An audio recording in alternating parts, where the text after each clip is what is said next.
देशामध्ये पहिल्यांदाच पैशाचं नाही तर एलपीजी गॅसचं एटीएम सुरू झालेलं आहे आणि मागच्या काही दिवसामध्ये एलपीजी गॅस हा खूप बातमीमध्ये आहे, त्यामुळे या संबंधी माहिती पाहूया.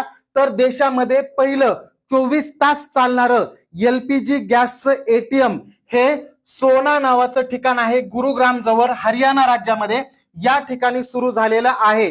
आणि या ठिकाणी आपण रिकामी गॅसची टाकी घेऊन गेल्यानंतर त्या ठिकाणी ती टाकी त्या एटीएम मधून भरून दिली जाणार आहे. आणि हे जे गॅस एटीएम आहे हे बीपीसीएल म्हणजे भारत पेट्रोलियम कॉर्पोरेशन लिमिटेड या सरकारच्या कंपनीने भारत गॅस या ब्रँड खाली सुरू केलेलं आहे. आणि याच्यामध्ये एलपीजी गॅस हा सिलेंडर मध्ये भरला जाणार आहे.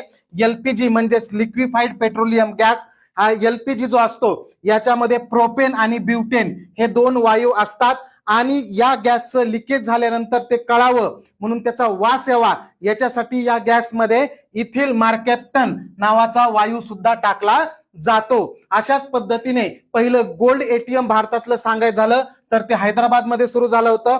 पहिलं धान्य एटीएम जर सांगायचं झालं तर ते भुवनेश्वर या ठिकाणी सुरू झालेलं होतं. तर विद्यार्थी मित्रांनो, जे विद्यार्थी एमपीएससी मधून सरळ सेवा परीक्षा ज्या घेतल्या जाणार आहेत त्याची तयारी करतायत किंवा पोलीस भरतीची तयारी करतायत किंवा इतर टीसीएस आयबीपीएस ची तयारी करतायत त्यांच्यासाठी आपल्या महाराष्ट्र अकॅडमीवर सर्व प्रकारच्या दर्जेदार बॅचेस उपलब्ध आहेत. आपली अनुभवी टीम तुम्हाला त्या ठिकाणी मार्गदर्शन करत असते.